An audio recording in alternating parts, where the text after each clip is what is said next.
지은아, 엄마 왔어. 이제 괜찮아. 엄마가 데려갈게. 아니야. 엄마도 죽어. 여기 있으면 다 죽어. 무슨 소리야. 누가 그래? 딸 손으로 입 막으며 속삭임. 딸 초대장에 독이 있었어. 하얀 초대장을 연 순간부터 모든 건 시작됐습니다. 종이의 감촉, 은은한 향. 하지만 그건 향수가 아니었죠. 3일 후 조용히 잠들게 하는 독. 지은이는 말했습니다. 엄마, 그 초대장은 이미 내 몸 안에 들어갔어. 결혼식은 축하가 아니라 장례식이 될 예정이었습니다.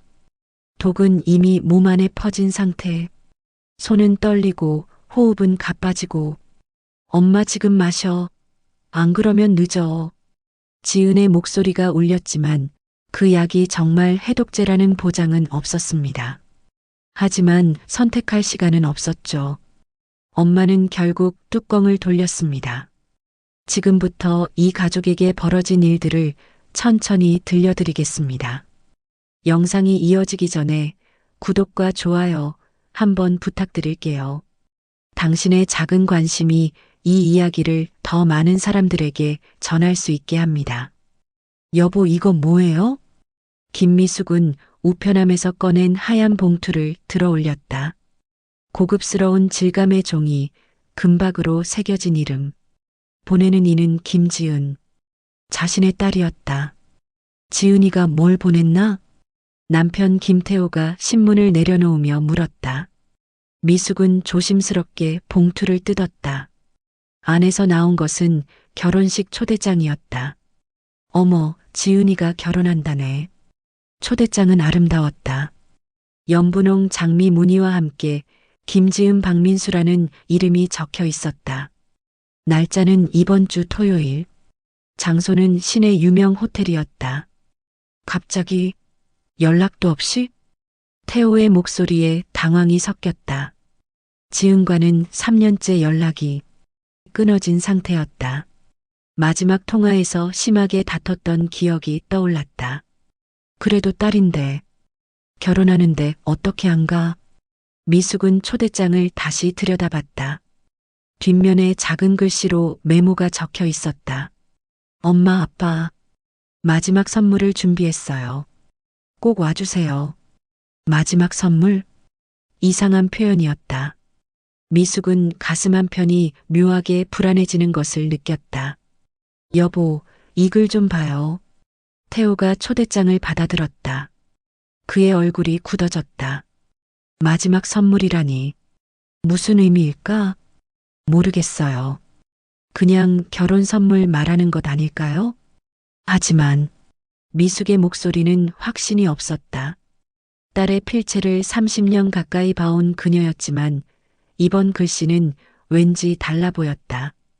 평소보다 더 날카롭고 어딘지 모르게 차가운 느낌이었다. 결혼 상대는 누구야? 박민수라고 하는데. 처음 듣는 이름이에요. 태호는 초대장을 탁자에 내려놓았다. 하얀 종이가 거실의 따뜻한 조명 아래서 빛났다. 그런데 그 빛이 왜 이렇게 차갑게 느껴지는 걸까? 일단 가봐야겠어. 딸 결혼식인데. 미숙이 말했지만 마음 한편으로는 계속 불안감이 맴돌았다. 3년 동안 연락 한 번 없던 딸이 갑자기 결혼식에 초대한다는 것도 이상했고 마지막 선물이라는 표현도 이해할 수 없었다. 그날 밤 미숙은 잠을 이루지 못했다. 지은의 어린 시절이 계속 떠올랐다. 예쁘고 착했던 딸. 그런데 언제부터인가 변하기 시작했다. 고등학교 때부터 반항이 심해졌고 대학 졸업 후에는 아예 집을 나가버렸다. 마지막 싸움이 3년 전이었다. 지은이 돈을 달라고 했을 때였다. 사업 자금이 필요하다면서 2천만 원을 요구했다. 태호가 거절하자 지은은 소리를 질렀다. 역시 믿을 건 돈뿐이에요. 가족 따위는 없어요. 그리고 문을 쾅 닫고 나가버렸다. 그 이후로 연락이 끊겼다. 새벽 3시 미숙은 다시 초대장을 꺼내봤다. 달빛 아래서 보니 종이의 질감이 더욱 고급스러워 보였다. 이런 초대장은 적어도 수십만 원은 할 텐데 어떻게 준비했을까? 마지막 선물을 준비했어요. 그 문장이 계속 머릿속을 맴돌았다. 왜 마지막일까? 결혼하면 새로운 시작이지 끝이 아닌데. 제2장 마이너스 첫 번째 이상 징후 다음 날 아침 미숙은 딸의 친구들에게 연락을 시도했다. 지은과 절친했던 수진이에게 전화를 걸었다. 아, 이모. 안녕하세요. 수진아, 지은이 결혼한다는 거 알고 있니? 전화 너머로 잠시 침묵이 흘렀다. 네, 지은이가 결혼해요? 수진은 목소리에는 진짜 놀람이 섞여 있었다. 응, 이번 주 토요일이래. 초대장도 왔어. 그런데 이모, 지은이랑 작년부터 연락이 안 돼요. 전화도 안 받고 문자도 답이 없고. 미숙의 가슴이 덜컥 내려앉았다. 뭐라고? 연락이 안 된다고? 네. 저만 그런 게 아니라 다른 친구들도 마찬가지예요. 뭔가 이상해요. 전화를 끊은 후 미숙은 더욱 불안해졌다. 딸이 친구들과도 연락이 끊어진 상태라니. 도대체 지은에게 무슨 일이 일어난 걸까? 태호도 직장 동료들을 통해 알아봤지만 마찬가지였다. 지은에 대한 소식을 아는 사람이 아무도 없었다. 여보, 이거 이상해요. 딸이 갑자기 사라진 것 같아요. 그럼 결혼식장에 미리 가볼까? 두 사람은 초대장에 적힌 호텔로 향했다. 웨딩홀 담당자에게 문의했지만 돌아온 답변은 의외였다. 죄송합니다. 이번 주 토요일에 김지은 고객님의 예약은 없는데요? 네. 그럴 리가요. 여기 초대장에. 미숙이 초대장을 보여줬지만 담당자는 고개를 저었다. 확인해 봤는데 없습니다. 혹시 다른 호텔과 착각하신 건 아닐까요? 호텔을 나온 부부는 말이 없었다. 뭔가 심상치 않은 일이 벌어지고 있다는 확신이 들었다. 여보, 경찰서에 가볼까요? 아직은 이르지 않을까? 실종 신고를 하려면. 그때 태호의 휴대폰이 울렸다. 모르는 번호였다. 여보세요? 아버지 저예요. 지은이에요. 딸의 목소리였다. 하지만 뭔가 달랐다. 평소보다 더 차분하고 감정이 없는 목소리였다. 지은아, 어디 있니? 걱정했잖아. 걱정할 필요 없어요. 결혼식 꼭 와주세요. 준비한 선물이 있어요. 선물? 지은아, 도대체 무슨 일이야? 호텔에 예약도 없다는데. 모든 걸 준비했어요. 그냥 와주세요. 주소는 따로 문자로 보낼게요. 지은아, 잠깐. 전화가 끊어졌다.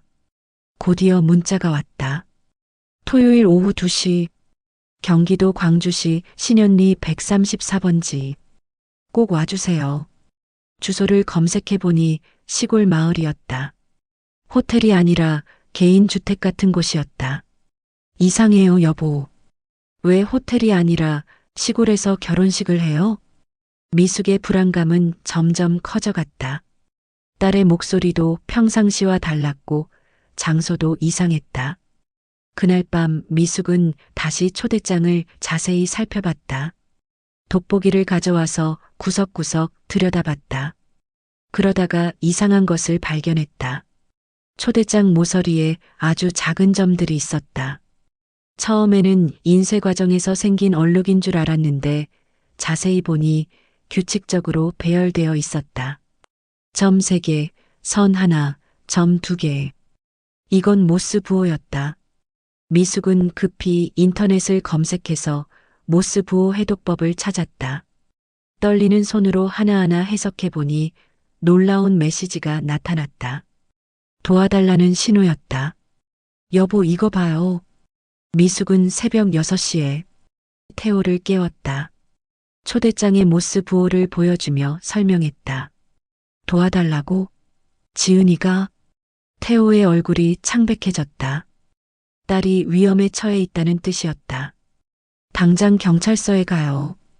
두 사람은 서둘러 옷을 입고 집을 나섰다. 가장 가까운 경찰서로 달려갔다. 신고 접수하겠습니다. 경찰관은 초대장과 모스 부호를 자세히 살펴봤다. 이상하긴 하네요. 일단 주소지를 확인해 보겠습니다. 경기도 광주시 신현리 134번지를 조회한 결과가 나왔다. 이 주소는 3년 전에 화재로 전소된 빈집입니다. 현재 무허가 건물이 하나 있긴 한데. 무허가 건물이요? 네. 작년부터 누군가 불법으로 지은 것 같습니다. 신고는 들어왔는데 아직 철거하지 못한 상태예요. 미숙과 태호는 서로를 바라봤다. 딸이 그런 곳에서 결혼식을 한다는 게 말이 되지 않았다. 저희가 직접 가보고 싶은데요. 위험할 수 있습니다. 저희가 먼저 확인해보고 연락드리겠습니다. 하지만 부부는 기다릴 수 없었다. 딸의 안전이 걱정됐다. 그럼 같이 가주실 수 있나요? 알겠습니다. 오후에 출동해 보겠습니다. 집으로 돌아온 부부는 하루 종일 초조했다. 미숙은 지은의 어린 시절 사진을 꺼내봤다. 해맑게 웃고 있는 딸의 모습. 도대체 무슨 일이 일어난 걸까? 오후 3시 경찰관에게서 전화가 왔다. 현장에 다녀왔는데요. 건물은 있지만 사람은 없었습니다. 그런데 이상한 게 뭐가 이상한가요? 건물 안에 결혼식 준비가 되어 있었어요. 꽃, 의자, 제단까지 마치 정말 결혼식을 할 준비가 된 것처럼. 미숙의 손이 떨렸다. 그럼 내일 정말 결혼식이 있다는 건가요? 그런 것 같습니다. 하지만 신랑 신부는 없었고 주변에 다른 차량이나 사람의 흔적도 없었어요. 저희가 내일 가보겠습니다. 혼자 가시면 안 됩니다. 저희도 대기하고 있겠어요. 그날 밤 미숙은 또 다른 이상한 것을 발견했다. 초대장을 자외선 램프로 비춰보니 숨겨진 글자가 나타났다. 엄마 아빠를 용서해 주세요. 이게 마지막입니다. 용서해 달라니? 마지막이라니? 미숙이 온몸이 떨렸다. 딸이 극단적인 선택을 하려는 건 아닐까? 여보, 이거 봐요. 태호도 자외선 글자를 보고 경악했다. 당장 가야 해. 아니에요. 위험해요. 내일 경찰과 함께 가요. 하지만 미숙은 잠을 이룰 수 없었다. 딸의 마지막 말이 계속 귓가에 맴돌았다. 새벽 4시. 미숙은 더 이상 참을 수 없어 혼자 차를 몰고 집을 나섰다. 태호가 깨어나기 전에 먼저 가서 딸을 확인하고 싶었다. 경기도로 향하는 길은 어둡고 적막했다. 내비게이션이 안내하는 대로 시골길로 접어들수록 불안감이 커졌다. 드디어 목적지에 도착했다. 허름한 건물 하나가 어둠 속에 서 있었다. 그런데 이상하게도 건물 안에서 불빛이 새어나오고 있었다. 미숙은 조심스럽게 차에서 내렸다. 건물로 다가가니 정말로 결혼식 준비가 되어 있었다. 하얀 꽃들과 리본, 그리고 제단 위에 놓인 촛불들. 그런데 신랑 신부 자리에는 사람 대신 사진이 놓여 있었다. 지은의 사진과 모르는 남자의 사진. 지은아, 어디 있니? 미숙이 조심스럽게 불렀다. 그때 뒤에서 발소리가 들렸다. 엄마. 돌아보니 지은이 서 있었다. 하지만 그 모습은 충격적이었다. 야윈 얼굴, 깊게 패인 눈, 그리고 손목에 감긴 붕대. 지은아, 무슨 일이야? 엄마 늦었어요. 이미 모든 게 끝났어요. 지은의 목소리는 기계처럼 차갑고 무감정했다. 지은아, 무슨 소리야? 무슨 일이 있었는지 말해봐. 미숙이 딸에게 다가가려 했지만 지은은 한 걸음 뒤로 물러섰다. 가까이 오지 마세요. 위험해요. 위험하다니? 무슨? 그때 건물 모서리에서 한 남자가 나타났다. 초대장에 있던 박민수였다. 하지만 그는 결혼할 신랑의 모습이 아니었다. 얼굴에는 상처가 있었고 옷은 피로 얼룩져 있었다. 누구세요? 미숙이 물었지만 남자는 대답하지 않고 지은을 바라봤다. 시간이 다 됐어. 계획대로 해. 무슨 계획? 지은아, 이 사람이 누구야? 지은이 천천히 입을 열었다. 엄마, 저 3년 전에 사업을 시작했어요. 엄마 아빠가 돈을 안 줘서 다른 곳에서 빌렸죠. 다른 곳? 사채업체요. 2천만 원을 빌렸는데 이자가 눈덩이처럼 불어났어요. 지금은 2억이 넘어요. 미숙의 다리에 힘이 빠졌다. 2억? 그럼 이 사람이? 네. 사채업자예요. 그리고 이 결혼식은 가짜예요. 박민수가 차가운 목소리로 말했다. 돈을 못 갚으면 가족이 대신 갚아야죠. 그게 계약이었어요. 계약이라니요? 무슨 소리예요? 김지은 씨가 보증을 서면서 가족 연대 보증을 했어요. 못 갚으면 부모님이 대신 갚는 조건으로. 미숙은 현실감을 잃었다. 딸이 그런 계약을 했다니. 하지만 부모님 두 분 다 돈이 없으시죠? 그래서 다른 방법을 생각했어요. 박민수가 주머니에서 작은 병을 꺼냈다. 이거예요. 무색무취의 독성 물질. 천천히 효과가 나타나는 종류죠. 독? 뭘 하려는 거예요? 초대장에 발라놨어요. 만지기만 해도 피부로 흡수되죠. 3일 정도 지나면 증상이 나타나기 시작해요. 미숙은 자신의 손을 내려다봤다. 초대장을 만진 손. 지난 3일 동안 계속 만졌던 손. 아니야. 이런 짓을 왜? 생명보험이에요. 엄마 아빠 보험금이 각각 1억씩. 2억이면 빚을 다 갚을 수 있어요. 지은의 목소리는 여전히 감정이 없었다. 마치 남의 일을 말하는 것처럼. 지은아, 너 정신이 나갔니? 부모를 죽이려고? 이미 늦었어요. 엄마도 아빠도 이미 중독됐어요. 3일 전부터 미숙은 갑자기 어지러움을 느꼈다. 지난 3일 동안 느꼈던 이상한 증상들이 떠올랐다. 두통, 메스꺼움, 손 떨림. 지은아, 해독제는? 없어요. 이미 돌이킬 수 없어요. 박민수가 냉소적으로 웃었다. 걱정 마세요. 고통스럽지 않게 갈 거예요. 하루 이틀 더 버티다가 그냥 잠드는 것처럼. 그때 밖에서 사이렌 소리가 들렸다. 경찰차였다. 태호 씨가 신고했나 보네. 박민수가 중얼거렸다. 지은의 얼굴에 당황한 기색이 스쳤다. 계획이 틀어졌어. 어떻게 하지? 일단 피해야 해. 박민수가 지은의 팔을 잡아 끌었다. 그때 지은이 갑자기 소리쳤다. 엄마, 진짜 해독제가 있어요. 차 트렁크에. 뭐라고? 빨리 가세요. 파란색 병. 박민수가 지은을 때렸다. 닥쳐. 입 닥치라고. 하지만 지은은 계속 소리쳤다. 엄마, 저 구하지 마세요. 해독제만 가져가세요. 미숙은 비틀거리며 밖으로 나갔다. 경찰차들이 몰려오고 있었다. 주차장에 있던 낡은 승용차의 트렁크를 열어보니 정말로 파란색 병이 있었다. 라벨에는 해독제라고 적혀 있었다. 경찰들이 건물을 포위했다. 확성기로 항복을 종용하는 소리가 울려 퍼졌다. 미숙은 해독제 병을 꼭 쥐고 있었다. 정말 이게 해독제일까? 딸을 믿어도 될까? 태호가 뒤늦게 도착했다. 여보, 괜찮아요? 여보, 지은이가.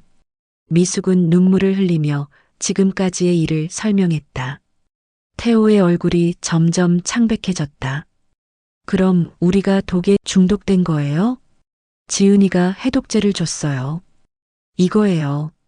두 사람은 파란색 병을 바라봤다. 생과 사가 걸린 선택이었다. 마셔야 할까요? 모르겠어요. 이것도 독일 수도 있잖아요.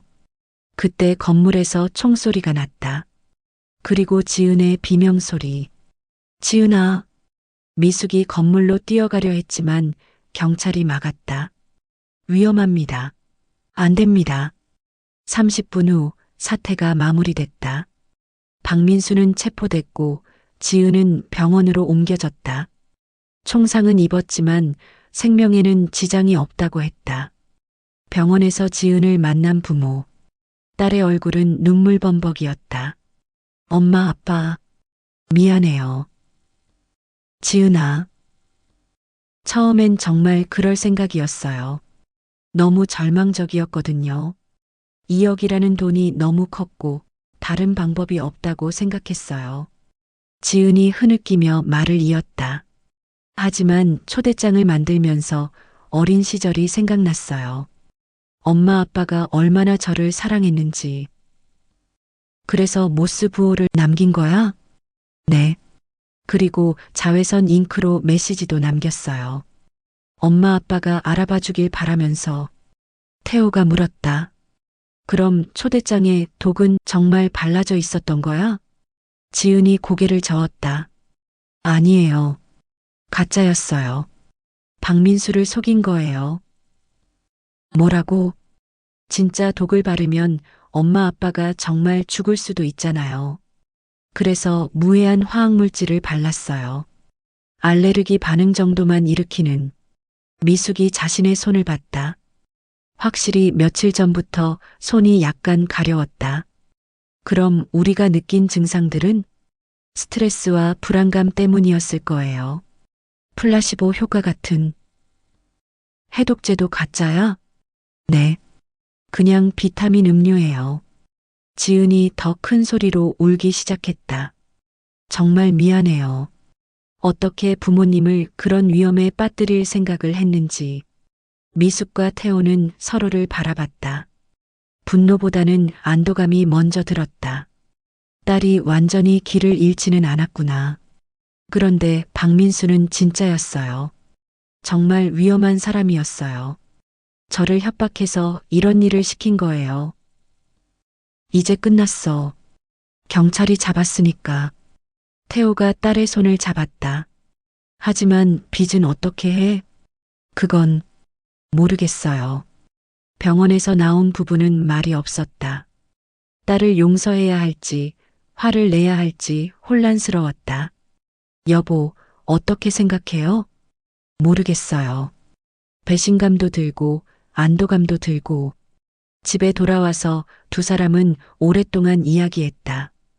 지은의 어린 시절부터 지금까지 어디서부터 잘못됐는지. 우리가 너무 엄격했나? 아니면 너무 관대했나? 돈 문제로 너무 많이 싸웠나? 서로에게 질문을 던지며 답을 찾으려 했지만 쉽지 않았다. 다음 날 지은이 퇴원했다. 집으로 돌아온 딸을 보니 복잡한 감정이 들었다. 엄마, 아빠, 저 진짜 반성하고 있어요. 지은아, 일단 앉아. 우리 진솔하게 얘기해보자. 거실에 모인 세 사람. 오랜만에 가족이 한자리에 모인 것이었다. 먼저 물어볼게. 왜 3년 전에 돈을 달라고 했을 때 진실을 말하지 않았니? 사업 자금이라고 했잖아요. 진짜 사업 자금이었어? 지은이 고개를 숙였다. 아니에요. 친구가 사기를 당해서 도와주려고 했어요. 그 친구가 자살을 생각하고 있다고 해서. 뭐라고? 수진이요. 수진이가 보험금 사기에 걸려서 큰 빚을 졌어요. 도와주지 않으면 죽겠다고 해서. 미숙과 태호는 충격을 받았다. 딸이 친구를 위해 그런 일을 했다니. 그럼 왜 그때 진실을 말하지 않았어? 말해도 안 믿어주실 것 같았어요. 그리고 수진이가 비밀로 해달라고 했거든요. 결국 도와줬어? 네. 다른 곳에서 빌려서 줬어요.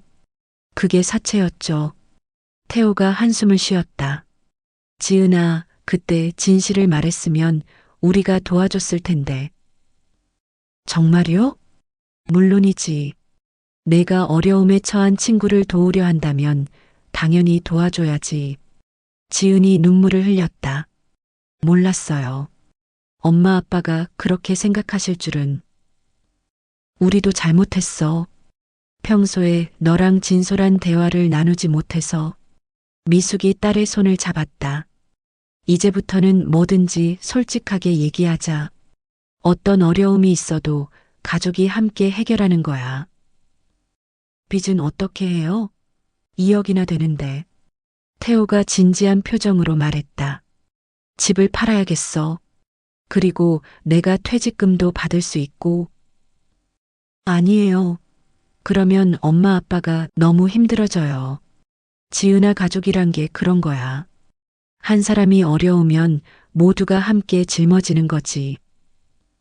하지만 걱정 마. 돈은 다시 벌면 되지만 가족은 잃으면 다시 구할 수 없어. 그날 밤 세 사람은 오랫동안 대화를 나눴다. 그동안 서로에게 하지 못했던 말들, 오해들, 그리고 진심들. 지은은 자신이 얼마나 소중한 존재인지 깨달았고, 부모는 딸과의 소통이 얼마나 중요한지 배웠다. 며칠 후, 가족은 함께 부동산에 갔다. 집을 팔기로 결정한 것이다. 이 집에서 20년을 살았는데, 미숙이 아쉬워했지만 마음은 편했다. 딸을 구할 수 있다면 집 따위는 중요하지 않았다. 좋은 집이네요. 시세보다 조금 높게 책정해 드릴게요. 부동산 중개사의 말에 세 사람은 서로를 바라보며 미소 지었다. 집을 내놓은 후 지은은 새로운 계획을 세웠다. 아르바이트를 여러 개 할 거예요. 그리고 야간 대학원에서 회계학을 공부해서 자격증을 딸 거예요. 무리하지 마라. 괜찮아요. 이제 목표가 생겼어요. 태호도 재취업을 위해 노력하기 시작했다. 나이가 많아 쉽지 않았지만 포기하지 않았다. 미숙은 동네 식당에서 일하기로 했다. 가족 모두가 빚을 갚기 위해 노력하기로 한 것이다. 한 달 후 놀라운 소식이 들려왔다. 박민수와 관련된 다른 피해자들이 발견된 것이다. 경찰 수사 결과 박민수는 조직적으로 사채업을 운영하면서 여러 사람을 속인 것으로 드러났다. 피해자들이 공동으로 손해배상을 청구하기로 했어요. 담당 형사의 설명에 따르면 박민수의 재산이 상당했고 이를 피해자들에게 배분할 예정이라고 했다. 그럼 빚이 줄어들 수 있다는 건가요? 가능성이 높습니다. 최소 50% 이상은 줄어들 것 같아요. 가족들에게는 단비 같은 소식이었다. 그러나 더 중요한 것은 가족 관계가 회복됐다는 사실이었다. 지은은 매일 부모에게 안부를 물었고 부모도 딸의 일상을 세심하게 챙겼다. 엄마, 오늘 면접 잘 다녀와요. 지은아, 너도 아르바이트 조심해서 해. 아빠, 몸 무리하지 마세요. 서로를 걱정하고 배려하는 모습이 자연스러워졌다. 어느 날 저녁 세 사람은 거실에서 차를 마시고 있었다. 생각해보니 그 초대장 사건이 오히려 잘 된 것 같아. 태호가 말했다. 왜요? 그 일이 없었으면 우리가 언제까지 서로를 오해하고 살았을까? 미숙도 고개를 끄덕였다. 맞아요. 지은이도 혼자서 그런 큰 문제를 끌어안고 있었을 테고. 지은이 부모를 바라봤다. 정말 미안해요. 그리고 고마워요. 뭐가 고마워? 진짜 가족이 뭔지 알게 해줘서요. 그날 밤 지은은 일기를 썼다. 오늘 깨달았다. 가족은 피로 맺어진 관계가 아니라 마음으로 맺어진 관계라는 것을. 엄마 아빠가 나를 용서해 준 것도 내가 그들을 사랑하게 된 것도 모두 선택이었다. 앞으로는 더 좋은 선택을 하고 싶다. 3개월이 지났다. 집은 아직 팔리지 않았지만 가족의 일상은 안정을 찾았다. 지은은 세 군데에서 아르바이트를 하며 열심히 돈을 모았다. 편의점, 카페, 그리고 주말에는 행사 도우미 일까지. 지은아, 너무 무리하는 거 아니야? 괜찮아요. 몸도 건강해지고 있어요. 실제로 지은의 얼굴에는 생기가 돌았다. 목표가 있는 삶이 주는 활력이었다. 태호는 중소기업에 재취업했다. 연봉은 이전의 절반밖에 안 됐지만 가족을 위해서라면 상관없었다. 미숙은 식당 일이 힘들었지만 동료들과 손님들에게서 새로운 재미를 찾았다. 어머니, 음식이 정말 맛있어요. 고맙습니다. 칭찬을 들을 때마다 뿌듯했다. 어느 날 수진이가 지은을 찾아왔다. 3년 만의 만남이었다. 지은아, 그동안 정말 미안했어. 무슨 소리야? 내가 도움을 요청해서 내가 그런 일을 당한 거잖아. 지은이 고개를 저었다. 아니야. 내가 선택한 일이야. 그리고 오히려 고마워. 고맙다니? 그 일 덕분에 우리 가족이 다시 화해할 수 있었어. 수지는 눈물을 흘렸다. 나도 이제 빚을 다 갚았어. 그리고 너에게 갚을 돈도 모았어. 받을 수 없어. 왜? 친구잖아. 친구끼리 돈 계산하면 안 되지. 두 사람은 서로를 보며 웃었다. 진정한 우정이 무엇인지 깨닫는 순간이었다. 그날 저녁 지은은 부모에게 수진과의 만남을 이야기했다. 역시 착한 애구나. 수진이도. 응. 그런데 엄마 아빠. 왜? 저희 가족도 정말 착해요. 갑자기 무슨 소리야? 다른 가족들 이야기를 들어보니까 자녀가 이런 문제를 일으키면 대부분 등을 돌려요. 그런데 엄마 아빠는 끝까지 저를 믿어주셨잖아요. 태호가 딸의 머리를 쓰다듬었다. 그게 부모야. 자식이 잘못해도 버릴 수는 없지. 하지만 모든 부모가 그런 건 아니에요. 엄마 아빠가 특별한 거예요. 미숙도 감동했다. 우리도 많이 배웠어. 소통이 얼마나 중요한지. 앞으로는 뭐든지 함께 상의하자. 네. 그날 밤 세 사람은 함께 영화를 봤다. 오랜만에 온 가족이 함께하는 시간이었다. 6개월 후 박민수 사건의 수사가 마무리됐다. 그런데 놀라운 사실이 밝혀졌다. 지은 씨, 박민수가 고백했어요. 담당 형사가 찾아와서 말했다. 뭘 고백했다는 거예요? 사실 박민수는 진짜 사채업자가 아니었어요. 네. 그럼 뭐예요? 보험 사기범이었어요. 지은 씨를 이용해서 보험금을 타려고 했던 거죠. 가족들은 충격을 받았다. 그럼 빚도 가짜였다는 건가요? 일부는 진짜였어요. 하지만 2억까지는 아니었고 애초에 연대보증도 무효였어요. 불법적인 방법으로 받은 서명이었거든요. 그럼 우리가 갚을 필요가 없다는 건가요? 실제 빚은 500만 원 정도예요.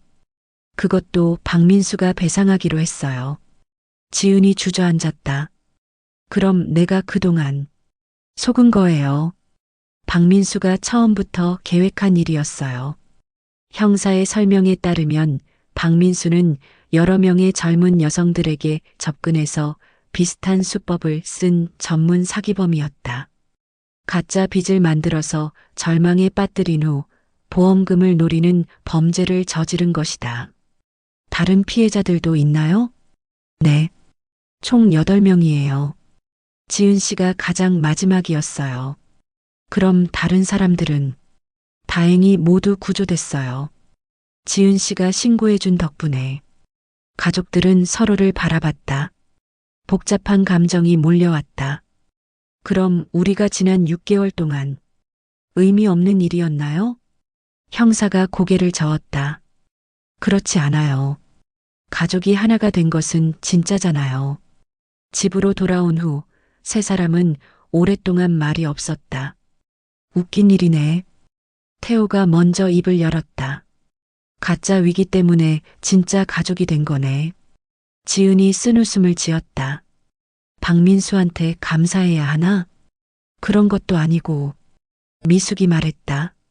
어쨌든 결과적으로는 좋은 일이 됐어. 맞아요. 이제 정말 새로운 시작을 할 수 있어요. 집도 안 팔아도 되겠네. 아니에요. 팔아요. 지은의 말에 부모가 놀랐다. 왜? 이제 팔 필요가 없잖아. 더 작은 집으로 이사해서 새롭게 시작하고 싶어요. 그리고 나머지 돈으로 작은 사업을 해보고 싶어요. 무슨 사업? 상담센터요. 저처럼 어려움에 처한 사람들을 도와주는. 태호와 미숙은 딸을 자랑스럽게 바라봤다. 좋은 생각이야. 저도 도울게. 저도요. 가족이 함께 새로운 꿈을 꾸기 시작했다. 집을 판 돈으로 작은 아파트를 사고 나머지 돈으로 상담센터를 열었다. 이름은 희망의 달이었다. 지은은 상담사 자격증을 따기 위해 공부하고 태호는 경영을 담당했다. 미숙은 센터에서 차와 간식을 준비하며 방문자들을 따뜻하게 맞이했다. 첫 번째 상담자는 20대 여성이었다. 사채 때문에 고민이 많다고 했다. 저도 비슷한 경험이 있어요. 지은이 자신의 이야기를 들려줬다. 상담자는 울면서 고백했다. 정말 죽고 싶었어요. 저도 그랬어요. 하지만 가족이 있어서 견딜 수 있었어요. 가족이 원망스러워요. 그 마음도 이해해요. 하지만 가족은 소중해요. 상담이 끝난 후 여성은 가족에게 연락하겠다고 약속했다. 두 번째 상담자는 40대 남성이었다. 사업 실패로 가족에게 말하지 못하고 있다고 했다. 태호가 상담을 맡았다. 저도 비슷한 상황이었어요. 어떻게 해결하셨어요? 솔직하게 말했어요. 가족이 함께 해결해줬어요. 가족에게 실망을 주기 싫어요. 실망보다는 걱정을 더할 거예요. 남성도 마음을 열고 가족과 상의해 보기로 했다. 센터는 입소문을 타고 많은 사람들이 찾아왔다. 대부분 혼자 고민을 끌어안고 있던 사람들이었다. 어느 날 특별한 방문자가 왔다. 수진이었다. 지은아, 나도 도와줄 수 있을까? 뭘? 상담센터 일. 나도 비슷한 경험이 있잖아. 물론이지. 수진도 센터에서 일하기 시작했다. 젊은 여성들의 상담을 주로 맡았다. 6개월 후 센터는 지역에서 유명해졌다. 언론에서도 관심을 보였다. 가족이 함께 운영하는 상담센터가 화제다. 신문 기사를 보며 세 사람은 뿌듯해했다. 우리가 이런 일을 할 줄 누가 알았겠어? 인생은 정말 알 수 없는 것 같아. 그래도 지금이 가장 행복해. 지은의 말에 모두가 동의했다. 어느 날 저녁 센터에서 일을 마치고 집으로 돌아가는 길이었다. 엄마, 아빠. 왜? 그때 초대장 사건 때문에 너무 미안했는데 이제는 감사해요. 감사하다니? 그 일이 없었으면 우리가 이렇게 가까워질 수 있었을까요? 태호가 딸의 어깨에 손을 올렸다. 모든 일에는 의미가 있나 보네. 그래도 다시는 그런 일은 없었으면 좋겠어. 물론이지. 이제는 뭐든지 함께 상의하잖아. 세 사람은 웃으며 집으로 향했다. 1년이 지나자 상담센터는 더욱 발전했다. 정부에서도 인정받아 공식 지원을 받게 됐다. 축하드립니다. 우수 사회적 기업으로 선정됐어요. 공무원이 인증서를 전달하며 말했다. 감사합니다. 지은이 인증서를 받으며 감격스러워했다. 이제 더 많은 사람들을 도울 수 있겠어요. 지원금으로 센터를 확장하고 상담사도 더 채용했다. 프로그램도 다양화했다. 법률 상담, 심리 상담, 취업 상담, 그리고 가족 상담까지. 특히 가족 상담은 김 씨 가족이 직접 담당했다. 실제 경험이 있어서 더욱 설득력이 있었다. 저희 가족도 심각한 위기가 있었어요. 미숙이 상담을 받으러 온 가족에게 말했다. 어떤 위기였나요? 딸이 잘못된 길로 빠진 적이 있어요. 하지만 포기하지 않고 함께 해결했어요. 포기하고 싶을 때도 있으셨을 텐데요.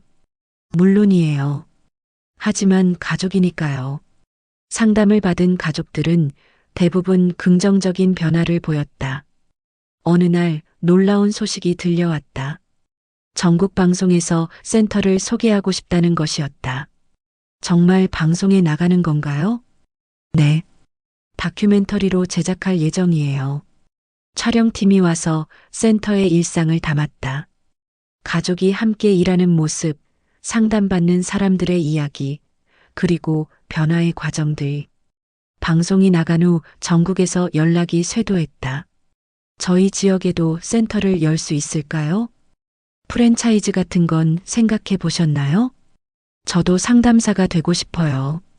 지은은 고민에 빠졌다. 어떻게 해야 할까요? 천천히 생각해 보자. 태호가 조언했다. 무리하면 안 돼. 결국 가족회의를 통해 결정했다. 전국에 지부를 만들되 철저한 교육과 관리를 통해 품질을 유지하기로 했다. 2년 후 희망의 다리는 전국 20개 도시에 지부를 두게 됐다. 지은은 전국을 돌아다니며 교육을 담당하고 태호는 본부에서 전체적인 관리를 맡았다. 미숙은 여전히 방문자들을 따뜻하게 맞이하는 일을 했다. 누가 우리가 이렇게 될 줄 알았겠어? 정말 신기해. 모든 건 그 초대장에서 시작됐네. 세 사람은 웃으며 과거를 회상했다. 3년째가 되자 센터는 해외에서도 관심을 보였다. 일본과 베트남에서 벤치마킹을 위해 방문했다. 한국의 가족 상담 시스템을 배우고 싶습니다. 일본 방문단이 말했다. 기꺼이 도와드리겠습니다. 지은은 해외 진출에 대해서도 긍정적으로 생각했다. 우리의 경험이 다른 나라 사람들에게도 도움이 될 수 있다면 좋겠어요. 첫 해외 지부는 베트남 호치민에 설립됐다.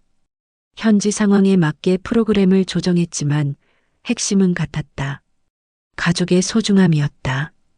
오픈 행사에 참석한 지은은 감회가 새로웠다. 제가 베트남까지 와서 이런 일을 하게 될 줄은 꿈에도 몰랐어요. 모든 게 다 연결되어 있는 것 같아요. 현지 직원이 말했다. 어떤 의미인가요? 지은 씨의 어려움이 결국 많은 사람들의 희망이 된 거잖아요. 그 말에 지은은 깊이 공감했다. 베트남 센터도 성공적으로 정착했다. 문화적 차이는 있었지만 가족의 문제는 어디나 비슷했다. 소통 부족, 경제적 어려움, 세대 갈등, 그리고 그것을 극복하려는 사랑. 한국에 돌아온 지은은 부모에게 해외 출장 소감을 이야기했다. 정말 보람 있었어요. 우리가 겪은 일이 다른 나라 사람들에게도 도움이 되고 있어요. 자랑스럽다. 태호가 딸을 바라보며 말했다. 그런데 너무 바쁘게 사는 거 아니야? 미숙이 걱정스러워했다. 괜찮아요. 이런 일이 제 소명인 것 같아요. 그래도 건강이 우선이야. 알아요. 그런데 엄마 아빠도 이제 좀 쉬세요. 우리는 아직 젊어. 세 사람은 웃었다. 어느 날 저녁 오랜만에 세 사람이 함께 산책을 했다. 5년 전 일을 생각하면 정말 꿈만 같아. 그때는 정말 힘들었지. 하지만 그 일이 없었으면 지금의 우리도 없었을 거야. 인생이 참 묘해. 앞으로는 어떻게 될까? 모르지. 하지만 우리가 함께라면 뭐든 할 수 있어. 세 사람은 손을 잡고 걸었다. 저녁 노을이 아름다웠다. 5년이 지나자 지은에게 새로운 변화가 찾아왔다. 연인이 생긴 것이다. 엄마, 아빠, 소개하고 싶은 사람이 있어요. 누구야? 상담센터에서 일하는 김현수라는 분이에요. 현수는 심리학과 교수 출신으로 센터에서 전문 상담을 담당하고 있었다. 언제부터? 6개월 정도 됐어요. 첫 만남에서 현수는 좋은 인상을 줬다. 안녕하세요. 김현수입니다. 반갑습니다. 지은이 아버지 김태호입니다. 어머니는 김미숙입니다. 지은 씨 이야기를 많이 들었어요. 정말 대단한 분이라고 생각해요. 현수는 진심이 담긴 목소리로 말했다. 우리 딸이 어떤 점이 대단한가요? 태호가 물었다. 자신의 어려움을 다른 사람들의 희망으로 바꾼 거잖아요. 쉬운 일이 아니에요. 미숙은 현수가 마음에 들었다. 지은이를 어떻게 생각하세요? 존경하고 사랑해요. 그리고 함께 더 많은 사람들을 도우고 싶어요. 그날 저녁 부모는 현수에 대해 이야기했다. 어떻게 생각해? 좋은 사람 같아. 지은이가 행복해 보여. 그게 가장 중요하지. 1년 후 지은과 현수는 결혼했다. 이번에는 진짜 결혼식이었다. 결혼식장은 첫 번째 상담센터였다. 그곳에서 만난 많은 사람들이 축하해줬다. 축하해요, 지은 씨. 선생님 덕분에 우리 가족이 화해했어요. 행복하세요. 지은은 눈물을 흘렸다. 이번 눈물은 기쁨의 눈물이었다. 결혼 후에도 지은과 현수는 함께 센터 일을 계속했다. 더 전문적이고 체계적인 상담이 가능해졌다. 태호와 미숙은 새로운 가족 구성원을 환영했다. 현수야, 이제 진짜 우리 가족이야. 감사합니다. 잘 부탁드려요. 지은이 잘 부탁해. 당연히 잘해드릴게요. 새로운 가족 구성원이 늘어나면서 집안 분위기도 더욱 밝아졌다. 일요일마다 온 가족이 모여서 식사를 하고 이야기를 나누는 것이 전통이 됐다. 이번 주에는 어떤 일이 있었어? 새로운 상담 사례가 있었는데 어려운 경우였어요? 처음에는 그랬는데 가족들이 마음을 열고 나니까 빠르게 해결됐어요. 역시 가족의 힘이 크네. 맞아요. 우리가 증명하고 있잖아요. 모두가 웃었다. 결혼 2년 후 지은과 현수에게 아이가 생겼다. 태호와 미숙은 조부모가 됐다. 할아버지, 할머니가 되다니. 정말 신기해. 아기 이름은 희원이었다. 희망의 희, 원하는 원. 모든 사람의 희망을 이루어 주라는 의미였다. 이름이 예쁘네. 지은이가 지었어? 현수 오빠와 함께 지었어요. 아기가 태어난 후 가족의 일상은 또 한 번 변했다. 더욱 바빠졌지만 더욱 행복해졌다. 희원아, 할머니가 왔다. 미숙은 손자를 보는 것이 가장 큰 기쁨이었다.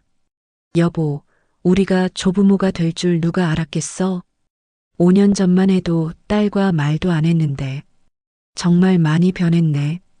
태호도 손자 바보가 됐다. 희원아, 할아버지야. 우리 예쁜 희원이. 지은은 출산 후에도 센터 일을 계속했다. 육아와 일을 병행하는 것은 쉽지 않았지만 가족들의 도움으로 가능했다. 엄마, 아이 봐주셔서 감사해요. 당연한 일이지. 그런데 너 무리하지 마. 괜찮아요. 일할 때 더 에너지가 나는 것 같아요. 현수도 적극적으로 육아에 참여했다. 내가 기저귀 갈게. 고마워. 우리 희원이 아빠가 갈아줄게. 가족 모두가 희원이를 키우는데 참여했다. 어느 날 지은은 희원이를 안고 센터에 갔다. 상담받으러 온 사람들이 아기를 보며 미소 지었다. 아기가 너무 예뻐요. 고맙습니다. 가족이 화목해 보여서 부러워요. 저희도 어려운 시기가 있었어요. 하지만 극복했어요. 어떻게 극복하셨어요? 서로를 믿고 소통하고 포기하지 않았어요. 상담을 받은 사람은 희망을 품고 돌아갔다. 그날 밤 지은은 희원이를 재우며 생각했다. 이 아이에게는 어떤 세상을 물려줘야 할까? 가족의 소중함을 아는 세상이었으면 좋겠다. 우리가 겪은 시행착오를 반복하지 않았으면 좋겠다. 희원이는 평화롭게 잠들어 있었다. 희원이가 3살이 되자 첫말이 할머니였다. 어머, 우리 희원이가 할머니를 불렀어. 미숙은 감격스러워했다. 할머니, 할머니. 희원이는 미숙을 따라다니며 즐거워했다. 이 아이는 할머니를 진짜 좋아하네. 내가 맨날 과자 줘서 그래. 너무 많이 주면 안 돼요, 엄마. 알았어, 알았어. 희원이가 자라면서 센터에도 자주 왔다. 아이들은 본능적으로 상담받는 사람들의 마음을 편하게 해주는 능력이 있었다. 아이가 있으니까 분위기가 훨씬 밝아졌어요. 직원들이 말했다. 아이들은 천사예요. 희원이가 특히 밝고 착해요. 엄마 아빠를 닮았나 봐요. 희원이는 센터에서 자라며 자연스럽게 다른 사람을 도우는 것을 배웠다. 엄마, 저 아줌마 왜 울어요? 힘든 일이 있어서 그래.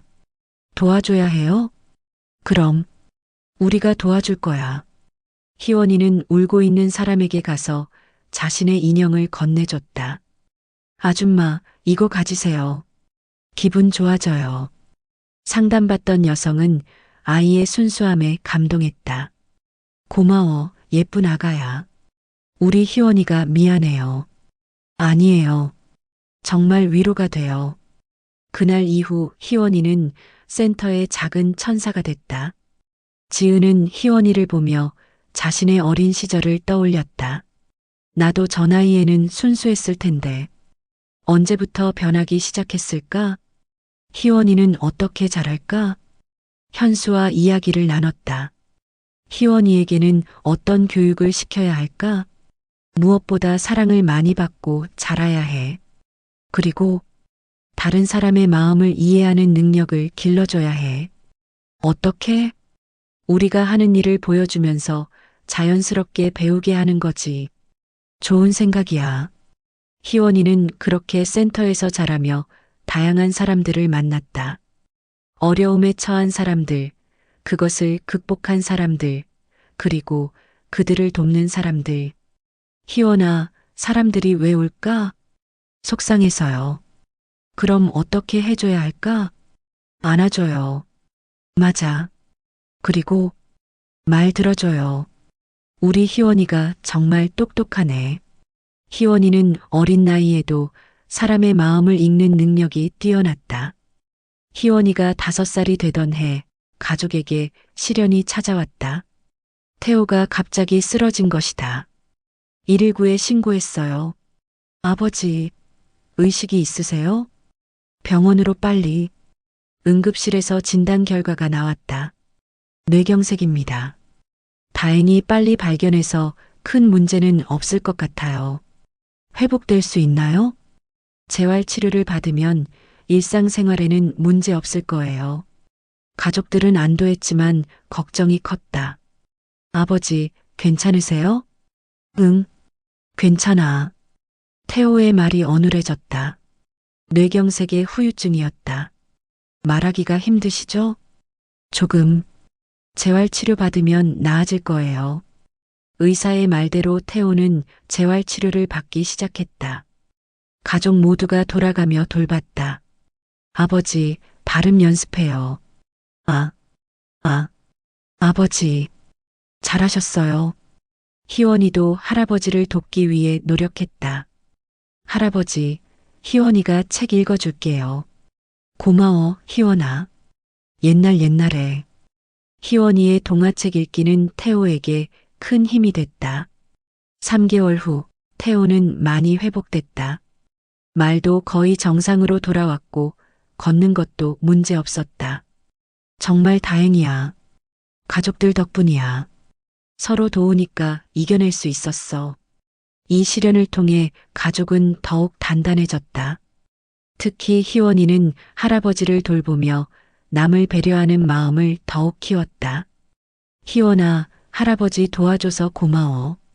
괜찮아요. 가족이니까요. 5살 아이의 입에서 나온 말이라고 믿기 어려웠다. 우리 희원이가 언제 이렇게 컸을까? 정말 대견해. 센터에서도 희원이의 이야기가 화제가 됐다. 5살 아이가 할아버지를 돌본다니. 정말 효자네요. 가정교육을 잘 받은 것 같아요. 지은은 뿌듯하면서도 아이에게 미안했다. 희원아, 너무 어른스럽게 굴지 마. 놀고 싶을 때는 마음껏 놀아도 돼. 저는 할아버지 도와주는 게 재미있어요. 정말? 네. 할아버지가 웃으면 저도 기뻐요. 희원이의 순수한 마음에 모두가 감동했다. 태호가 완전히 회복된 후 가족은 새로운 도전을 시작했다. 센터 프로그램을 더욱 확장하는 것이었다.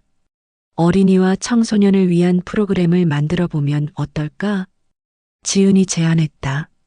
좋은 생각이야. 어릴 때부터 가족의 소중함을 배우면 좋겠어. 현수도 동의했다. 희원이를 보면서 생각했는데 아이들은 정말 순수해.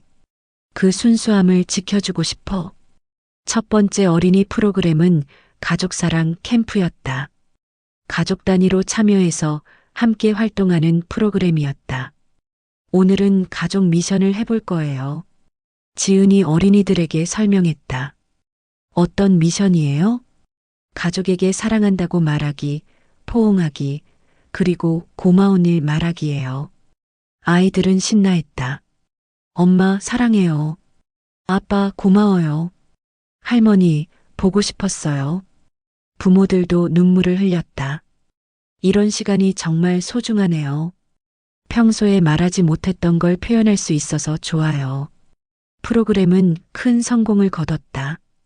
참여한 가족들의 만족도가 매우 높았다. 다음에도 또 하면 좋겠어요. 아이들이 너무 좋아해요. 가족 관계가 훨씬 좋아진 것 같아요. 두 번째로는 청소년 프로그램을 만들었다. 청소년 가족 소통 캠프였다. 요즘 청소년들이 가족과의 소통에 어려움을 겪고 있어요. 현수가 설명했다. 특히 부모와 자녀 간의 세대 차이가 커서 갈등이 많아요. 어떻게 해결할 수 있을까요? 서로의 입장을 이해하는 시간을 만들어야 해요. 프로그램에서는 부모와 자녀가 서로의 편지를 읽는 시간이 있었다. 엄마가 나에게 쓴 편지를 읽어볼게. 아들아, 너를 많이 사랑한다. 때로는 잔소리가 많아서 미안하다. 청소년은 눈물을 흘렸다. 엄마가 이렇게 생각하고 있을 줄 몰랐어요. 부모도 자녀의 편지를 읽고 감동했다. 엄마, 저도 엄마를 사랑해요. 앞으로 더 이해하려고 노력할게요. 이런 프로그램들을 통해 센터는 더욱 발전했다. 전국의 다른 센터들도 같은 프로그램을 도입했다. 지은 씨 덕분에 우리 센터도 활성화됐어요. 전국적으로 프로그램이 확산되고 있어요. 정말 의미 있는 일이에요. 지은은 뿌듯했지만 만족하지 않았다. 더 많은 사람들에게 도움이 됐으면 좋겠어. 어떤 방법이 있을까? 온라인 프로그램을 만들어 보면 어떨까? 코로나 이후 비대면 프로그램의 필요성이 커졌기 때문이었다. 온라인 상담 플랫폼 희망의 달이 온라인이 출시됐다. 전국 어디서나 상담을 받을 수 있게 됐다. 화면이 잘 보이시나요? 네, 잘 보여요. 첫 온라인 상담은 제주도에 사는 가족이었다. 아이가 학교에 가기 싫어해서 고민이에요. 어떤 이유인가요? 친구들과 잘 어울리지 못한다고 해요. 아이와 대화를 많이 나누셨나요? 상담은 대면과 다르지 않았다. 오히려 집에서 편안하게 받을 수 있어서 더 솔직한 이야기가 나오기도 했다. 집에서 하니까 덜 부담스러워요. 아이도 자기 방에서 편하게 얘기하네요. 온라인 프로그램은 예상보다 훨씬 성공적이었다. 특히 코로나로 가족 간의 갈등이 늘어난 시기에 많은 도움이 됐다. 집에만 있다 보니 서로 스트레스가 많아졌어요. 가족끼리 더 많은 시간을 보내는 만큼 갈등도 늘어날 수 있어요. 어떻게 해야 할까요? 각자만의 시간과 공간을 존중해 주세요. 그리고 서로의 감정을 표현하는 시간을 만들어 보세요. 온라인 상담을 받은 가족들은 만족도가 높았다. 집에서 편하게 상담받을 수 있어서 좋았어요. 시간 절약도 되고 더 솔직하게 얘기할 수 있었어요. 다음에도 이용하고 싶어요. 온라인 플랫폼은 해외로도 확장됐다. 한국어를 사용하는 해외 교민들에게 큰 도움이 됐다. 미국에 살면서 아이 교육 문제로 고민이 많았는데 한국 상담사와 얘기할 수 있어서 좋아요. 일본에서 시어머니와의 갈등으로 힘들었는데 한국 문화를 이해하는 상담사라서 더 편했어요. 지은은 세계 각지에서 오는 감사 메시지를 보며 감동했다. 우리가 이렇게 멀리까지 도움을 줄 수 있다니. 정말 신기해. 희원이도 엄마의 일을 이해하기 시작했다. 엄마가 하는 일이 뭐예요? 사람들이 행복해질 수 있게 도와주는 일이야. 어떻게 도와줘요? 가족끼리 더 사랑할 수 있게 도와줘. 그럼 저도 나중에 엄마처럼 할래요. 정말? 네. 저도 사람들 도와주고 싶어요. 지은은 딸의 말에 뿌듯했다. 대를 이어서 이 일을 계속할 수 있다면 얼마나 좋을까? 하지만 강요하지는 않을 생각이었다. 희원이가 자신의 길을 찾아가기를 바랐다. 희원이가 초등학교에 입학했다. 학교에서도 남을 도우려는 마음이 뛰어났다. 선생님, 민수가 울어요. 왜 울까? 친구들이 놀려서요.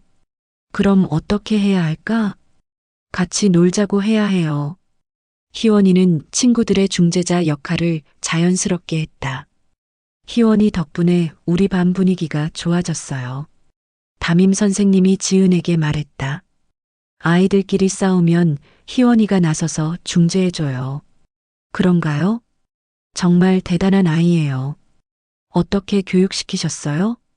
특별한 건 없어요. 그냥 사랑을 많이 받고 자랐어요. 집안 분위기가 좋은 게 느껴져요. 희원이는 학교에서도 인기가 많았다. 모든 친구들이 좋아했다. 희원아, 나랑 놀자. 희원아, 내 고민 들어줄래? 희원아, 고마워. 집에 와서 희원이는 하루 있었던 일을 가족들에게 이야기했다. 오늘 수진이가 울었어요. 왜? 엄마 아빠가 싸웠대요. 그래서 어떻게 했어? 선생님께 말씀드렸어요. 그리고 수진이한테 우리 집에 놀러 오라고 했어요. 잘했어. 수진이 엄마 아빠도 우리 센터에 오면 좋겠어요. 지은은 딸의 말에 깊이 생각했다.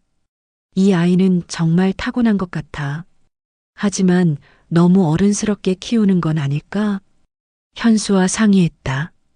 희원이가 너무 어른스러운 것 같아. 그런 면도 있지. 하지만 그게 나쁘다고 생각하지는 않아. 왜? 본인이 하고 싶어서 하는 일이잖아. 억지로 시킨 게 아니고. 그렇긴 하지만. 다만 아이다운 면도 잃지 않았으면 좋겠어. 어떻게? 충분히 놀게 해주고 아이다운 관심사도 갖게 해주자. 희원이는 그렇게 균형 잡힌 교육을 받으며 자랐다. 남을 돕는 것도 좋아했지만 그림 그리기, 피아노 치기, 친구들과 놀기도 좋아했다. 중학교에 진학한 후에는 상담부 동아리를 만들었다. 상담부요? 네. 친구들의 고민을 들어주는 동아리예요. 중학생이 상담을 해요? 전문적인 상담은 아니고 그냥 얘기를 들어주는 거예요. 흥미롭네요. 상담부는 학교에서 인기 동아리가 됐다. 희원아, 내 고민 들어줄래? 물론이지. 요즘 부모님과 대화가 안 돼. 어떤 점에서? 제가 하고 싶은 것과 부모님이 원하는 게 달라요. 부모님과 진솔하게 대화해봤어? 무서워서 못하겠어요. 천천히 시작해봐. 작은 것부터. 희원이의 조언은 어른들 못지 않았다. 집에서 상담 사례들을 자주 들어서 자연스럽게 배운 것이었다. 희원이가 정말 대단해. 이미 상담사 수준이야. 하지만 공부도 소홀히 하면 안 되는데. 걱정 마. 성적도 좋아. 희원이는 공부와 동아리 활동을 모두 잘했다. 15년이 흘렀다. 희원이는 대학교에서 심리학을 전공하고 있었다. 역시나 상담사가 되고 싶다는 꿈을 키우고 있었다. 엄마, 저 졸업하면 센터에서 일하고 싶어요. 정말? 네. 어릴 때부터 꿈이었어요. 하지만 다른 곳에서 경험을 쌓는 것도 좋을 것 같은데. 지은은 딸이 더 넓은 세상을 경험하기를 바랐다. 그것도 생각해 봤어요. 먼저 다른 상담센터에서 일해보고 해외 연수도 다녀올 계획이에요. 그래, 그게 좋겠다. 희원이는 졸업 후 서울의 큰 상담센터에서 인턴으로 일하기 시작했다. 그곳에서 다양한 경험을 쌓았다. 엄마, 오늘 정말 어려운 케이스를 맡았어요. 10년째 가족과 연락이 끊어진 분이에요. 다시 연락하고 싶어 하는데 용기가 안 난대요. 어떻게 상담했어? 우리 가족 이야기를 해드렸어요. 엄마와 3년간 연락이 끊어졌던 이야기요. 지은은 뭉클했다. 그래서 그분이 용기를 내서 가족에게 연락하기로 하셨어요. 잘했어. 엄마 덕분이에요. 우리 가족의 경험이 다른 사람에게도 도움이 되는 것 같아서 뿌듯해요. 1년 후 희원이는 미국으로 연수를 떠났다. 하버드 대학교 부설 가족상담연구소에서 6개월간 연수를 받았다. 한국의 가족상담 시스템이 매우 독특하네요. 미국 교수가 말했다.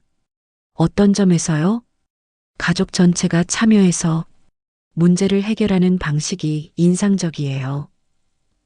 저희 어머니가 개발한 방법이에요. 어머님이 상담사신가요? 네. 그런데 처음에는 전문가가 아니었어요. 본인의 경험을 바탕으로 시작하신 거예요. 희원이는 어머니의 이야기를 들려줬다. 초대장 사건부터 센터 설립까지 놀라운 이야기네요. 개인적인 위기가 사회적 기여로 이어진 케이스군요. 저도 어머니를 존경해요. 연수를 마치고 돌아온 희원이는 희망의 다리에 정식으로 합류했다. 드디어 우리 가족이 모두 모였네. 태호가 감회에 젖어 말했다. 할아버지, 제가 할아버지처럼 센터를 잘 이끌어갈 수 있을까요? 물론이지. 넌 이미 충분히 준비됐어. 미숙도 손녀를 자랑스러워했다. 희원이가 어릴 때부터 남을 돕는 걸 좋아했잖아. 할머니가 많이 도와주셨어요. 우리가 서로 도운 거지. 현수는 딸에게 조언했다. 너무 서두르지 마. 천천히 배워가면 돼. 알아요, 아빠. 희원이는 새로운 프로그램을 제안했다. 세대 통합 상담은 어떨까요? 세대 통합? 할아버지, 할머니 세대부터 손자, 손녀 세대까지 함께 참여하는 상담이에요. 흥미롭네. 3세대가 함께 모여서 서로의 이야기를 들어보는 거예요. 첫 번째 세대 통합 상담에는 70대 할머니, 50대 어머니, 20대 딸이 참여했다. 저희 집은 3대가 살고 있는데 서로 이해하기 어려워요. 50대 어머니가 말했다. 어떤 점에서요? 희연이가 물었다. 할머니는 옛날 방식을 고집하시고 딸은 너무 자유로워요. 저는 중간에서 힘들어요. 할머니께서는 어떻게 생각하세요? 생각하세요? 요즘 애들은 예의가 없어. 나 때는 안 그랬는데. 딸은 어떻게 생각해요? 할머니가 너무 간섭이 심해요. 시대가 달라졌는데. 희원이는 각 세대의 입장을 차근차근 들어보게 했다. 할머니 세대에는 어떤 어려움이 있었을까요? 전쟁도 겪고 가난해서 고생도 많이 했지. 그래서 절약하고 예의를 중시하게 되신 거군요. 그렇지. 딸 세대는 어떤 환경에서 자랐을까요? 자유롭게 개방적인 시대에 자랐어요. 그래서 자유를 소중히 여기는 거네요. 맞아요. 서로 다른 환경에서 자랐지만 가족을 사랑하는 마음은 같아요. 3시간의 상담 후 3사람은 서로를 이해하게 됐다. 할머니의 말씀도 일리가 있어요. 딸이 말했다. 요즘 애들도 나름대로 생각이 있구나. 할머니도 인정했다. 앞으로는 서로 대화를 더 많이 해봐요. 어머니가 제안했다. 상담이 끝난 후 세 사람은 손을 잡고 나갔다. 희원이가 정말 잘하네. 지은이 딸을 자랑스러워했다. 엄마를 닮았나 봐요. 아니야. 내가 더 뛰어나. 그날 저녁 4세대가 모인 저녁 식사 자리. 우리 가족도 참 특별하다. 태호가 말했다. 어떤 점에서요? 희연이가 물었다.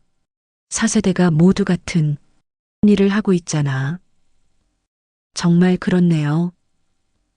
그런데 각자 다른 방식으로 기여하고 있어. 미숙이 덧붙였다.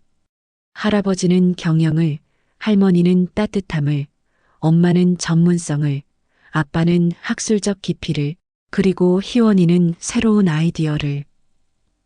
정말 완벽한 팀이네요. 희원이가 웃으며 말했다. 그런데 이 모든 게 그 초대장에서 시작됐다니. 현수가 감회에 젖어 말했다. 독이 숨겨진 초대장이 결국 축복이 된 거네. 지은이 고개를 끄덕였다. 진짜 가족의 의미를 깨달게 해준 선물이었어. 앞으로도 계속 많은 가족들을 도울 수 있을 거야. 희원이가 있으니까 더 기대돼. 희원이는 가족들을 바라보며 다짐했다. 나도 엄마처럼, 할아버지 할머니처럼, 아빠처럼 많은 사람들을 도와야지. 그리고 언젠가 내 아이에게도 이런 가족의 사랑을 물려줘야지. 창밖으로 저녁 노을이 아름답게 물들어가고 있었다. 정말 행복하다. 지은이 중얼거렸다. 무엇보다 우리가 함께라서 행복해. 태호가 아내의 손을 잡았다. 가족이란 게 이런 거구나. 미숙이 눈물을 글썽였다. 피가 아니라 마음으로 이어진 관계. 희원이가 마지막 말을 덧붙였다. 그리고 서로를 절대 포기하지 않는 관계. 네 사람은 서로를 바라보며 미소 지었다. 15년 전 독이 숨겨진 초대장으로 시작된 이야기가 이제 진짜 가족의 의미를 찾는 이야기로 완성됐다. 그리고 이 이야기는 희망의 다리를 찾는 수많은 가족들에게 계속 전해질 것이다.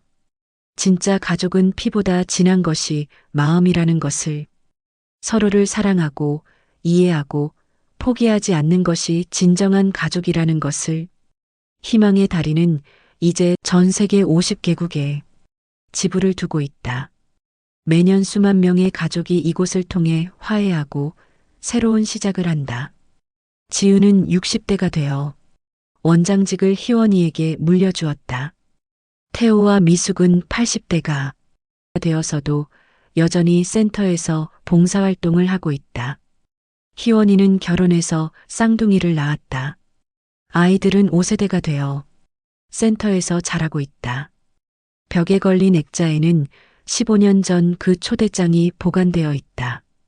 그리고 그 옆에는 글귀가 적혀 있다.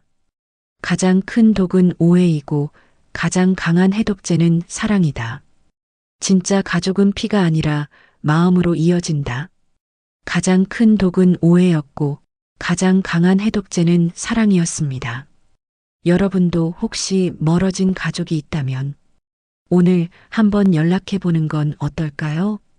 구독과 좋아요 눌러주시고 다음 편에서 다시 만나요.